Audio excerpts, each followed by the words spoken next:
Welcome in, everybody, to another episode of 410 Sports Talk. I'm Glenn Martin here with my co-host James Haskell. And in this episode, we are discussing the comments made by radio show host Colin Cowherd predicting that the Baltimore Ravens were not only going to go 16-0 through the playoff or for the regular season, but breeze through the playoffs and win the Super Bowl.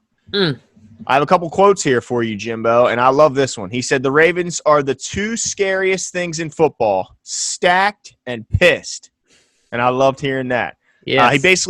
He cited a study of 300 millionaires, which showed 40% of them are dyslexic, and compared those millionaires overcoming dyslexia to the Ravens and Lamar Jackson overcoming doubters on their way to a perfect season.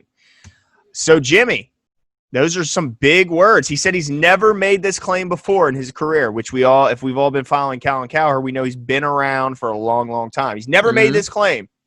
Is it possible he could be right? Could the Ravens go 16-0 and then fly through the playoffs? I mean, it's definitely possible, and I do prescribe to his statement. You know, he used the study to paint this picture, but I think the picture he was trying, from a broader perspective, trying to make is that when anyone or a team in this instance goes through adversity, goes through tough times, has to experience something, they get hardened, right? Mm-hmm. They become they've become more strategic. They find alternative routes to their end because they've had to through failure, through trial and error. And so I totally agree with that. I think that we are well positioned. Well, let me ask you this. I mean, you say it can be a benefit to, but isn't there also times where people are beaten down with failure and they don't get back up and they don't, in other words, could this have the adverse effect? And right. Is that possible? That's definitely possible, and that's something that's going to be interesting in the playoffs. I don't think for every Raven, but for Lamar, because I think the pressure is mounting. And I think it's unjustified, but I do think the pressure is mounting by the media for him to win in the playoffs. I think it's completely unjustified. He's 23 years old. He's only been a true starter for 1 year, and he was unanimous MVP. But while the pressure and the blame certainly seems to be going towards Lamar, I think everyone, they're all so friendly with Lamar. I mean, Lamar's such a lovable guy. I feel like when that playoffs come, everyone is going to feel that extra pressure to perform for Lamar, not necessarily to silence doubters on them, but to silence the doubters on Lamar because they love the guy and they believe in him so much. So let's just start. Go ahead. I was going to say, the one thing I don't believe is that a person is the type of person that will shrink under pressure or prosper, or do well as the pressure mounts. I think that every person is both, and it's about how you frame your mind around those. And I think that John Harbaugh and Mike Tomlin, as far as framing their team's mind, are the two best. I think John is right up there, and I think that's why I feel good that Colin's analogy makes sense, that those things they're going to use them as a learning experience and as fuel and as additional knowledge and experience to then potentially do this. Now, I think what you're about to do here is talk about whether or not it's possible as objectively as possible. Is that where you're going with this? I'm going to try. Okay. All right. I'm going to try and stay objective, which I think I do a pretty good job normally. But so, week one, I think the Ravens certainly have a clear-cut advantage week one, seeing as though they have a returning coaching staff, and for the most part, the majority of their roster, as far as contributors, is coming back. Yep. The Browns have a completely new coaching staff from top to bottom, a lot of new moving parts, and still some uncertainty at the quarterback position, which, as we know, is the most important. So I would say week one, no doubt, there's a certain possibility that they will win. Now, we all know that every game they could lose any given Sunday. It's very possible. But we're just going to say how likely it is. I think it's certainly very likely they could win that game. All right? Now, I'll say I predicted – we did our way too early predictions. I predicted us losing this game. I reserve the right to change that. I bet you do. I don't think we're going to lose. This was pre-COVID, though, I will say. New coaching staff and everything, but – okay. It's a whole new ball game now. I still disagreed with you then. You did. But you've shown me the light, and I'm gonna roll with you there. All right, why don't you keep us going here? Yeah, week 2 at the Texans is not a cakewalk, easy. Right? No, I mean, this is a playoff team. Now, they did lose Hopkins, which most people consider him to be their best player. What do you think about going into Houston on at 4:00? Right. I do think people are going to laugh at this, but I think that, if Brandon Cooks can stay healthy, he's a player worth talking about while he's not DeAndre Hopkins. And then in the backfield, they got David Johnson. If he can stay healthy, people have kind of forgotten about that. But, that's no cakewalk. I mean, I think we win it, but it's not a cakewalk. And I do think that there's something to be said that Watson feels like he's now lower than Lamar. And people don't even consider him in the same conversation as him and Mahomes. And I think he's going to be out for a little bit of vengeance in that game. Yeah, I mean, to me, that matchup, I favor the Ravens, but I wouldn't be absolutely stunned to see the Texans win. Right. But to me, I would say edge. Still, I mean, we're gonna pretty much be in the same theme here. Yeah. So let's just jump ahead to games that we feel like could trip them up. Yeah, that's a good idea. Week 3, the next week. Yeah, week 3, the very next week. Obviously, probably the biggest test of the season for the Ravens, and really just a team they got to beat, a team that Lamar has yet to beat, a team that has not just the Super Bowl title, but the bragging rights, personal with Mahomes having it over Lamar, and also, the head coaches, John Harbaugh came from Andy Reid's system and came from his coaching tree, so I'm sure he looks up to him. I don't know if he's ever – I mean, did he beat him when he was in Philly? He may have beaten him then, but I don't think he's beaten him since he's been in Kansas City. So, it could be – there's a lot of reasons why I think the Ravens want to win that game. Yep, and I'm going to tell you right now, we're winning by 2 possessions. Wow. Well, 2 possessions. I'm not saying 2 touchdowns, but 2 possessions. Yeah, I mean, it certainly wouldn't be shocking to see the Kansas City Chiefs go down big. We saw that in the playoffs last year, except they were able to come back and win the game. Now, you go down big against the Ravens. I'm sorry, I don't know if any team can come back from being down big against the Ravens. They control the ball too much. And think about now we have, assuming they're all 3 dressed, if you have those 3 relatively powerful backs back there, where you can just keep pounding the ball, oh my gosh. So what do you think? You think we're going to win that one, or you think I think we're going to win it. It's a home game. It's a game that they're going to be extremely motivated for. At week 3, it's really hard to anticipate there would be any injuries on either side, so I'm assuming both teams are going to be coming in healthy. And honestly, I just think the roster, that roster edge gives it to the Ravens, and the fact that it's a home game. If this was in Arrowhead, that might be a different decision, but it's at home, at the bank, and man, the Ravens will be motivated. Yeah, I'll tell you what, I'm really excited for that one. All right, let's go on to when's the next scary game? Yeah, so the next scary one for me, just to run it down real quick, we won't go in depth, but then we're at home, we're in Washington against the Washington football team. We're at home against the Bengals. We're at home, if I'm not mistaken. No, on the road at the Eagles. Oh, yeah, on the road against the Eagles, my bad. Yeah, on the road against the Eagles. Will be a good game. Not super concerned about it. Yeah. But I think it'll be good. And then we are at home against the Steelers. Yeah, week 7. So the following week, or not the following week, we have a bye, right? We have a bye in week 8. Isn't that correct? So bye in week 8. Yeah, so week 9 to me looks like the scariest upcoming. But you mentioned it. They're coming off a bye week, the Ravens are. I mean, historically, any John Harbaugh-led team is excellent coming off a bye. Right. And so even though week 9 at the Colts certainly poses a tough game, I mean, bringing in Phillip Rivers, they added Jonathan Taylor to the backfield, who was already talented with Marlon Mack. Now they're bringing in who's the tall USC, Michael Pittman Jr. To run opposite of who's the speedster in Indy who's been there. He gets hurt every year. Shoot, T.Y. Hilton. T.Y. Hilton, yeah, to run opposite T.Y. Hilton, and they got a pretty good defense that they're proud of, and maybe the best offensive line in football. So it's going to be a tough challenge. But coming off of a bye week, the Ravens rarely lose coming off a bye. So now, could they lose? It wouldn't shock me, but I still think the Ravens are going to be favored in that game, and rightfully so. Yeah, I agree with you there. But once again, like you said, it's definitely a game that we have penciled in as one of those potential losses. Absolutely. So the next one, though, I'll tell you what. So from week 11, 12, 13, and 14. So week 11 through 14, to me, is the meat of the schedule. I kind of want to take some time and break down those 4 games, because if we however many losses we amount, whether that's 0 to 16, I think a lot of them, those potential losses we have, will end up in those 4 weeks if we end up losing. So week 11, we are at home against the Tennessee Titans. Mm-hmm. And is it weird to me that I really think we're going to punch him in the mouth? I think we're going to throttle them. Yeah, I fully agree. I mean, the Ravens are so pissed going into that game. So pissed. And they're so much more talented than the Titans. I mean, the Titans lost some talent, man. They lost Jack Conklin at that right tackle position, who is just a road grader in the run game.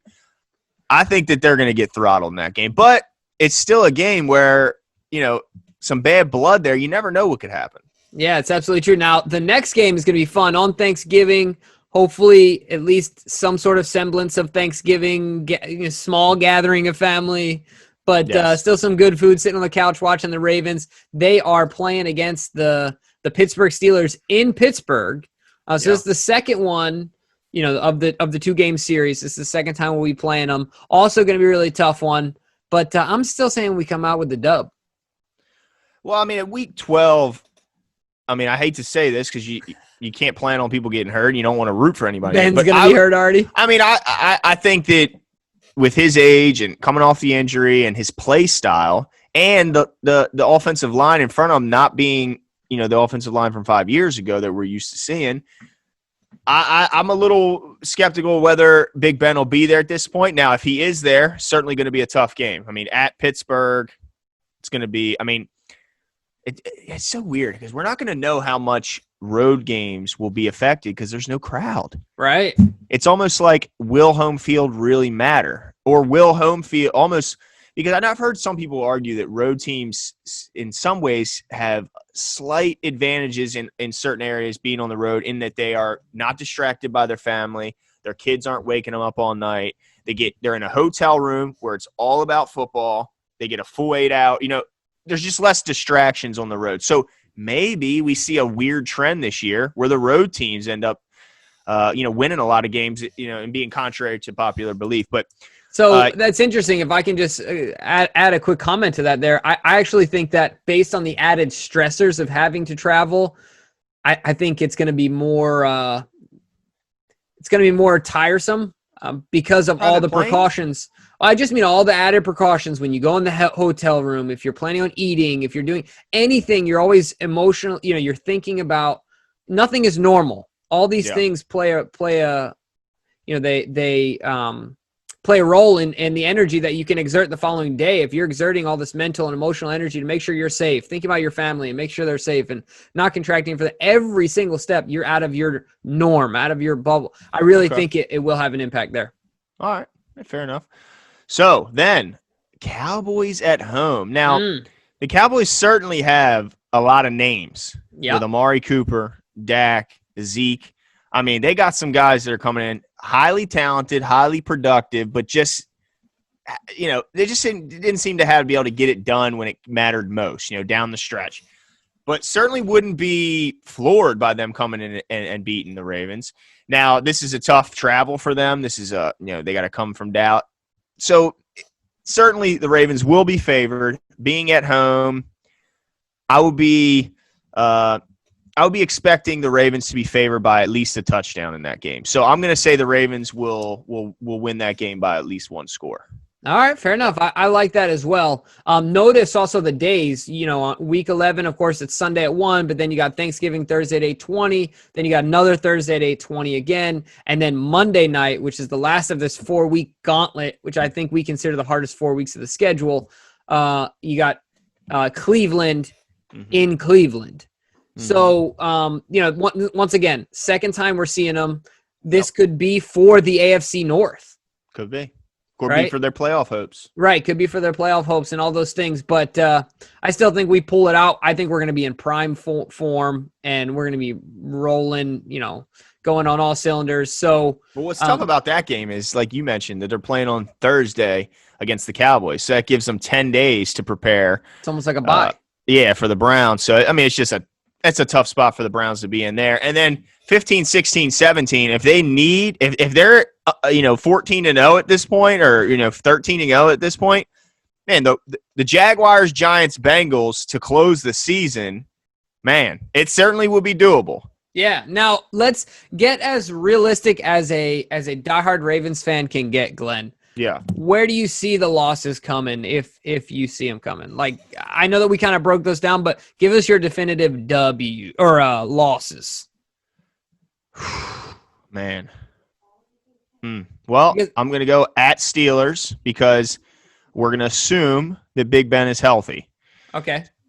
I'm going to go at Steelers, and then really the Chiefs and the Steelers game, because while the Colts would be normally a worry, again, them coming off a bye almost alleviates all the worry from that game. Unless I were to, of course, I could click on the Colts schedule and see that they're also coming off a bye, and that would, that may equal things out. But yeah, so I guess if you want to be, I would say the Chiefs, the Colts, and the Steelers are the three games I worry the most. The road Steeler game. What about you? Yeah, so I think we're sweeping the Steelers. I think we're sweeping the Browns. Oh, I don't know where we're getting an L, dude. I don't know. I'm trying so hard to be objective here. Well, how about at the Texans week 2? I mean, I could see it, but the Chiefs are on the horizon. Maybe they look past them just like they look past the Titans in the playoffs. No way. All right, this is where I'm getting up. Okay, so I'm going to say we're going to split with the Browns. We're losing week 13 and week 14. Cowboys and we're going to lose back-to-back? Back-to-back. Do you remember the year we went to the Super Bowl? Didn't we lose back-to-back? We had a lot of injuries. We lost like 3 or 4 straight down the you remember stretch. what was that Broncos game was awful. It was really bad. Yeah, we were getting blown out. So I think we're going to have a 2-week come to Jesus. Figurative. And so I'm saying those are our only 2 losses. I think we're going to sweep the Steelers, sweep the Bengals. I am a little concerned about the Eagles, but I think we take care of business. So you didn't even bring up the Chiefs or the Colts. So nah, wow. The Chiefs got to come here. Look, the Chiefs have beaten us twice in Arrowhead. They've never had to come here and play, and true. I think it will make a difference. And it's earlier in the season. It's not freezing cold. Well, last year was week 2? Oh yeah, that's true too. But it was in Arrowhead, right? So yeah, I don't see it. I think Tennessee is going to be our largest win of the season. I hope so. I really hope so, because, man, I can't go on social media without being reminded of that just beatdown. Now, it's funny. We haven't even talked about Week 10. It's the Patriots. Still, I'm not buying into it. It's weird, right? Yeah, it is weird to not highlight that game. It's very weird. But to me, if they can't get it done with the GOAT at quarterback, I don't think they're going to be able to get it done with anyone else, including Cam Newton. But does Belichick get stomped 2 years in a row by Lamar Jackson, the guy that he wanted to draft? I'm so sick and tired of hearing about Bill Belichick and how great he is.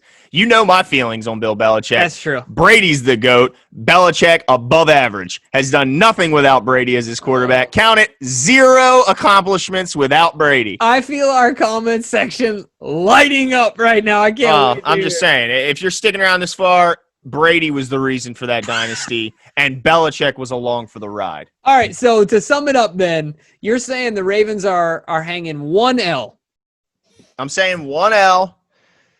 It's going to be either week 3, week 9, or week 12 is my prediction. But only 1. So we're going 15-1.